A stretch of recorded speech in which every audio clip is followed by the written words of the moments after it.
On continue sur les programmes de la valise. On va maintenant s'arrêter sur le menu Hack HDD, programme qui consiste à retrouver des disques durs USB sur le terrain, à les brancher et à les pirater sur la valise afin d'en extraire les données.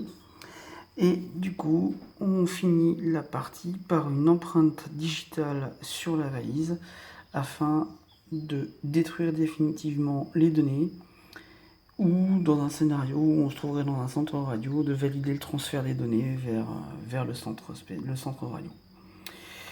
Alors, on a choisi un temps de 20 minutes. Initialisation du lecteur d'empreintes. Je passe le détail du lecteur d'empreintes. J'enregistre, vous verrez ça sur l'autre vidéo. Donc, je valide le doigt, je le confirme et je fais une vérification définitive afin de ne pas avoir d'erreur d'enregistrement de l'empreinte.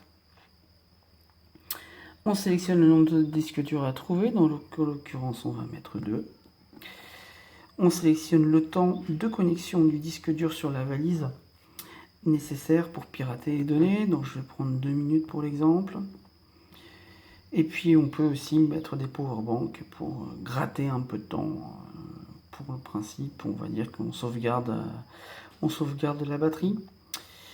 Donc en l'occurrence, je ne vais pas le mettre dans cet exemple-là, mais vous comprendrez le système. J'active le système, je pose le téléphone forcément parce que j'ai du mal à tourner les deux clés de manière synchronisée en tenant le téléphone en même temps. On déclenche. La partie est commencée. Objectif de la partie, connecter les 2 disques durs. Le temps défile.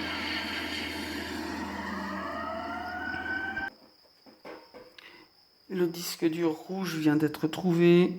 On le connecte donc à la valise. Confirmer la détection du disque dur rouge par le bouton vert. Décryptage du disque dur en cours.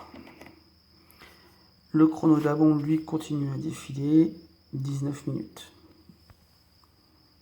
Je vous reprends à la fin du temps du disque dur.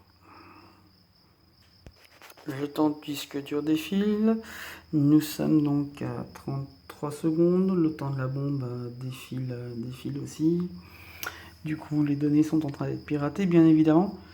Si pendant le piratage des données, le disque dur venait d'être débranché par une infiltration adverse, il faudrait reprendre le processus à zéro, puisque les données doivent être totalement transférées avant piratage. Le premier disque dur va bientôt donc être totalement décrypté.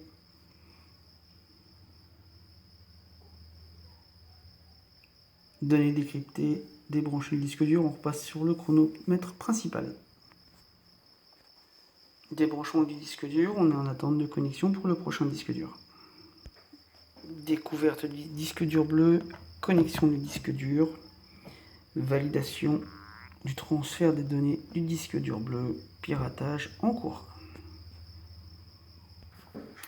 Le décryptage des données se poursuit, nous sommes à un chrono de 7 secondes, le chrono de la bombe continue à défiler, et donc le disque dur bleu va être décrypté. Et donc on débranche le disque dur. Il faut maintenant, pour désactiver le système, détruire définitivement les données, rentrer l'empreinte digitale correspondante. Je fais volontairement une fausse empreinte non conforme.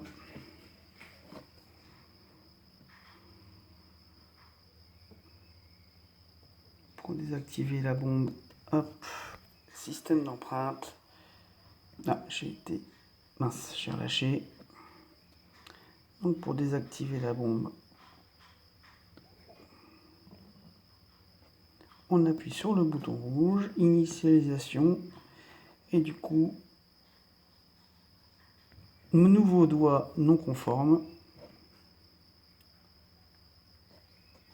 Et cette fois, on met fin à la partie.